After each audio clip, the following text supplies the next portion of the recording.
स्वामी समर्थ. जय जय स्वामी समर्थ. श्री गुरुचरित्र मराठी कथासारातील 6व्या भागात आपण पाहणार आहोत की स्वामी जवळच्या भक्तांची परीक्षा घेणार आहेत.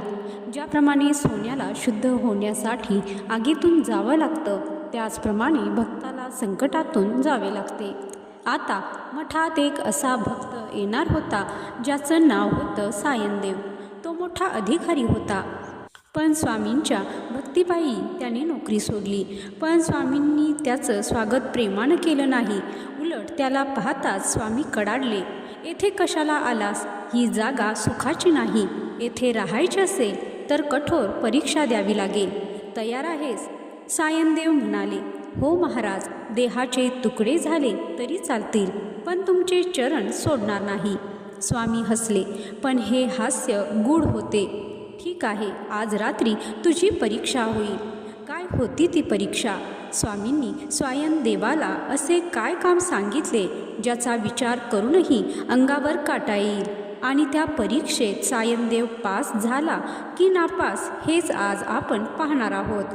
तर मंडळी, वांश स्त्रीला पुत्र मिळाला, मेलेला व्यक्ती जिवंत झाला. पण आता जी कथा सुरू होणार आहे ती गुरुभक्तीची परिसीमा आहे. सायनदेवाची परीक्षा आणि त्यानंतर घडणार चांडाळ गर्वहरण म्हणजेच वेदांचे पठण. हा थरार चुकू नका. रात्र किर्र होती. गाणगापूरच्या मठात फक्त तेलाच्या दिव्याचा मंद प्रकाश होता. सायनदेव स्वामींच्या समोर हात जोडून उभे होते. त्यांच्या चेहऱ्यावर भीती नव्हती, तर एक समर्पण होते. स्वामी नरसिंह सरस्वतींनी सायनदेवाकडे बघितले. त्यांची नजर आज नेहमीसारखी प्रेमळ नव्हती, तर ती एका शिक्षकासारखी, एका परीक्षकासारखी होती. स्वामी कडाडले आणि म्हणाले, सायनदेवा, तू म्हणतोस की तुझा माझ्यावर पूर्ण विश्वास आहे. तू तुझ्या मोठ्या नोकरीचा, संसाराचा त्याग करून इथे आला आहेस. पण लक्षात ठेव, जोपर्यंत मन पूर्णपणे रिकामे होत नाही तोपर्यंत त्यात ईश्वर भरता येत नाही. आज तुझी शेवटची परीक्षा आहे. स्वामींनी आज्ञा केली, सायनदेवा, मला आत्ताच्या आत्ता या मध्यरात्री पंचपक्वान्नाचे भोजन हवे आहे, आणि ते भोजन तू स्वतः कुणाचीही मदत न घेता बनवायचे आहेस. आणि मठाच्या कोठारात अन्नाचा एक दाणाही नाही. जा, व्यवस्था कर. सायनदेव थबकले. मध्यरात्रीची वेळ, गाव झोपलेले, दुकाने बंद आणि मठात काहीच नाही. हे कसे शक्य आहे? सामान्य माणसाने हे अशक्य आहे म्हणून हार मानली असती, पण सायनदेव सामान्य नव्हते. त्यांनी क्षणभर डोळे मिटले. त्यांना आठवले, ज्याने वांज म्हशीकडून दूध काढले तो माझ्यासाठी अन्नाची सोय करू शकत नाही का? ही फक्त माझी निष्ठा तपासण्यासाठी चाललेली स्वामींची लीला आहे. त्यांनी स्वामींना नमस्कार केला आणि स्वयंपाकघराच्या दिशेने निघाले. त्यांनी रिकामी भांडी चुलीवर चढवली. आणि मंडळी, भक्तीत काय चमत्कार सांगावा. सायनदेव फक्त रिकाम्या भांड्यात पळी फिरवत होते आणि मनात दत्त दत्त दत्त हे नामस्मरण करत होते. त्यांना माहीत होते की हे सर्व वेडेपणाचे आहे, पण गुरुवाक्य प्रमाण मानून ते हे सर्व करत होते. काही मिनिटे गेली आणि स्वयंपाकघरातून सुवास येऊ लागला. ज्या रिकाम्या भांड्यात फक्त पाणी होते तिथे शिरा तयार झाला होता. जिथे काहीच नव्हतं तिथे भाजीचा घमघमाट सुटला होता. सायनदेवाचे डोळे पाणावले.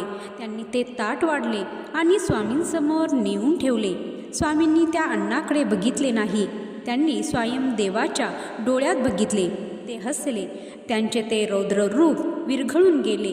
सायनदेवा, हे अन्न मला नको होते. मला तुझा हा भाव हवा होता. ज्या भक्ताला नसलेल्या गोष्टीतही गुरु दिसतो त्यालाच मोक्ष मिळतो. तू परीक्षेत पास झालास. स्वामींनी सायनदेवाला पोटाशी धरले.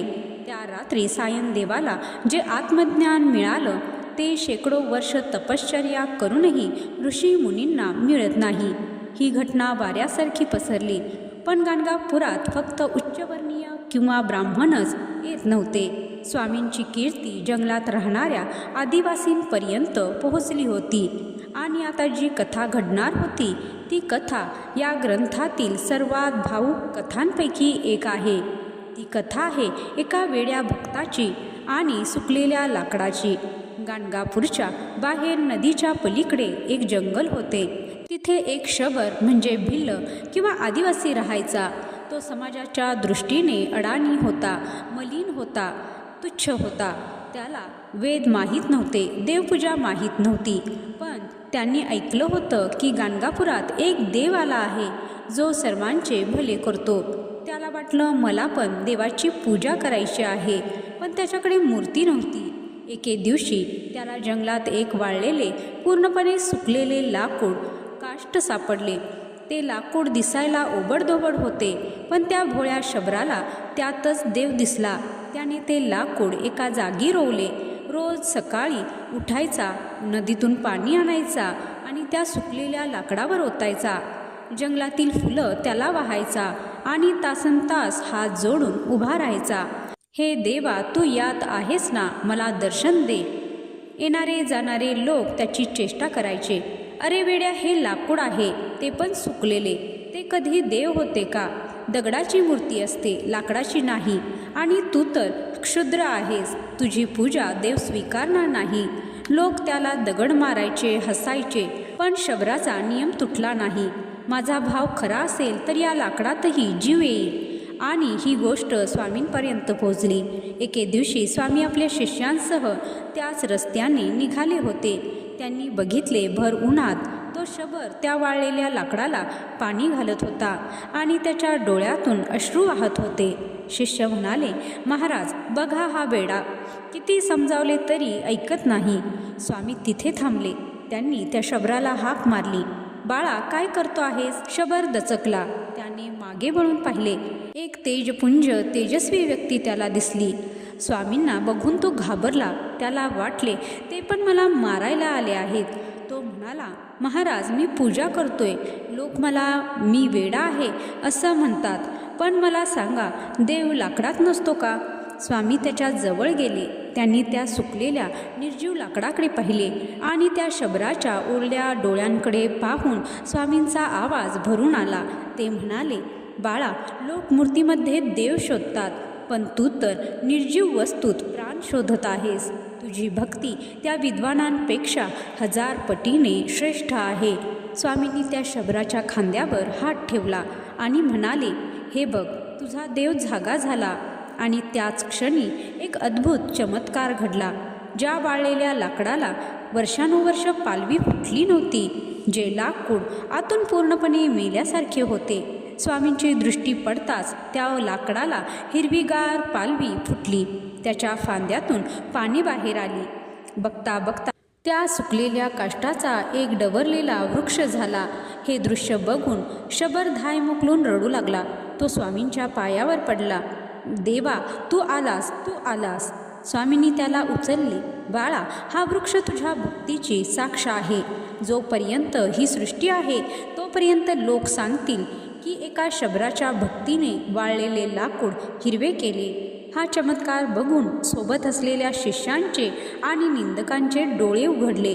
त्यांना समजले की देवाला संस्कृत मंत्र नाही तर फक्त हृदयाची हाक समजते. दिवस सरत होते. गाणगापूर आता आनंदाने न्हावून निघाले होते, पण स्वामींच्या मनात मात्र वेगळेच विचार सुरू होते. त्यांना दिसत होते की कलियुग वेगाने पुढे येत आहे. एके दिवशी त्यांनी सर्व भक्तांना, शिष्यांना आणि गावकऱ्यांना मठात बोलावले. वातावरण नेहमीसारखे प्रसन्न नव्हते. स्वामींचा चेहरा गंभीर होता, जणू काही मोठे घडणार होते. सभा मंडप खचाखच भरला होता. स्वामींनी बोलायला सुरुवात केली. हा उपदेश फक्त त्या लोकांसाठी नव्हता, तर येणाऱ्या हजारो वर्षांच्या पिढ्यांसाठी होता. त्याला कलियुग धर्म निरूपण म्हणतात. स्वामी म्हणाले, भक्त हो, तुम्ही जे आता पाहत आहात हे सतयुगाचे प्रतिबिंब आहे. पण पुढे येणारा काळ कठीण आहे. कलियुगाचा प्रभाव वाढणार आहे. पुढे काय होईल? राजा प्रजेचे रक्षण करणार नाही तर भक्षण करेल. शिष्य गुरुचा मान ठेवणार नाहीत. मुले आई वडिलांना ओझे समजतील. गायीची कत्तल होईल आणि खोट्याला सत्य मानले जाईल. धर्म फक्त बोलण्यासाठी राहील, आचरणासाठी नाही. लोक घाबरले. मग महाराज, आमचं रक्षण कोण करणार? स्वामींनी शांतपणे उत्तर दिले, जो धर्माला धरून राहील त्यालाच मी रक्षण देईन. स्त्रियांनी आपला पतिव्रता धर्म पाळावा आणि पुरुषांनी एकपत्नी व्रत पाळावे. परस्त्री माते समान मानावी. जो हे साधे नियम पाळेल त्याच्या घरी मी भिक्षेला नक्की येईन. त्या दिवशी स्वामींनी स्त्रियांचे स्वधर्म, गृहस्थाश्रम आणि गुरुसेवा यावर सखोल मार्गदर्शन केले. पण या प्रवचनाच्या शेवटी स्वामींनी जे वाक्य उच्चारले त्याने संपूर्ण सभा मंडपात शांतता पसरली. लोकांच्या काळजाचा ठोका चुकला. स्वामी म्हणाले, माझे अवतार कार्य आता पूर्ण झाले आहे. ही गर्दी, हा मान सन्मान मला नको आहे. आता मला एकांतात जावेच लागेल. त्यामुळे मी निर्णय घेतला आहे. त्यांनी एक दीर्घ श्वास घेतला आणि घोषणा केली की मी गाणगापूर सोडून श्रीशैल्य पर्वतावर जाणार आहे. ते वाक्य नव्हते, तो जणू वज्राघात होता. नाही नाही महाराज, लोकांचा आक्रोश सुरू झाला. हजारो लोक रडू लागले, आम्हाला सोडून जाऊ नका, आम्ही अनाथ होऊ, तुमच्याशिवाय आमचे कोण आहे. कोणी स्वामींचे पाय धरले, कोणी रस्ता अडवला. आम्ही तुम्हाला जाऊ देणार नाही. प्राण गेले तरी चालतील, पण तुम्हाला सोडणार नाही. स्वामींची स्थिती एका आईसारखी झाली होती, जिला आपल्या मुलांना सोडून जावे लागते. पण निर्णय अटळ होता. त्यांनी भक्तांना शांत केले. शांत व्हा, माझा देह जरी गेला तरी मी मनाने येथेच राहणार आहे. पण आता मला जावेच लागेल, कारण यवनांचं राज्य वाढत आहे आणि जर मी येथे राहिलो तर विनाकारण संघर्ष होईल आणि त्यात तुमचे नुकसान होईल. तरीही लोकांचे समाधान होत नव्हते. आम्ही कशाच्या आधारावर जगू, आम्हाला काहीतरी खून द्या. तेव्हा स्वामींनी एक अद्भुत गोष्ट केली. त्यांनी आपल्या पायातील खडाव म्हणजे पादुका त्या काढल्या. त्या निर्गुण पादुका होत्या. त्यांनी त्या पादुका मठाच्या गाभाऱ्यात ठेवल्या आणि सांगितले, हे माझे स्वरूप आहे. या पादुकांमध्ये माझा जीव आहे. जो या पादुकांची पूजा करील त्याला साक्षात माझे दर्शन होईल. मी रोज दुपारी येथे भिक्षेला येईल, हे माझे वचन आहे. त्या पादुका बघून भक्तांना थोडा धीर आला, पण विरहाचे दुःख कमी होत नव्हते. स्वामींनी प्रवासाची तयारी सुरू केली. त्यांनी ठरवले की सर्वांना सोबत न्यायचे नाही. हा प्रवास एकांताचा आहे. त्यांनी आपल्या हजारो शिष्यांमधून फक्त 4 प्रमुख शिष्यांना निवडले, जे त्यांच्यासोबत शेवटच्या प्रवासाला येणार होते. ते 4 भाग्यवान शिष्य होते. एक सायनदेव, ज्याची परीक्षा झाली होती. 2 नंदीनामा, ज्याला कुष्ठरोगातून बरे केले होते. 3 कृष्ण सरस्वती, काशीतील शिष्य. आणि 4था सिद्धयोगी. बाकी सर्वांना त्यांनी गाणगापुरातच राहण्याची आज्ञा दिली. तुम्ही येथेच राहा, मठाची सेवा करा, अन्नदान चालू ठेवा. जो येथे अन्नदान करील त्याच्या घरी मी अन्नपूर्ण होऊन राहील. अखेर तो दिवस उगवला. गाणगापूर सोडण्याचा दिवस. नदीच्या काठावर जनसागर लोटला होता. प्रत्येकाच्या डोळ्यात पाणी होते. हवासुद्धा जड झाली होती. पक्ष्यांचा किलबिलाट थांबला होता. स्वामी मठातून बाहेर पडले. त्यांनी एकदा मागे वळून आपल्या मठाकडे बघितले. आपल्या औदुंबराच्या झाडाकडे बघितले. त्यांच्या डोळ्यात एक तृप्त भाव होता. हे कार्य पूर्ण झाले. ते चालू लागले. लोक त्यांच्या मागे धावू लागले. महाराज थांबा, महाराज एकदा बघा. पण स्वामी थांबले नाहीत. वैराग्य काय असते हे त्यांच्या चालण्यातून दिसत होते. ज्या जागेवर त्यांनी इतके प्रेम केले ती जागा सोडताना त्यांना ना दुःख होते ना मोह. ते संगमावर आले. तिथे एक नाव म्हणजे बोट तयार होती, पण ती साधी नाव नव्हती. भक्तांनी ती फुलांनी सजवलेली होती. त्याला पुष्पवहन म्हणतात. स्वामी त्या नावेत बसले. 4 शिष्य त्यांच्या सोबत बसले. नाविकाने बल्ले मारले. नाव हळूहळू काठापासून दूर जाऊ लागली. काठावरचा आक्रोश शिगेला पोहोचला.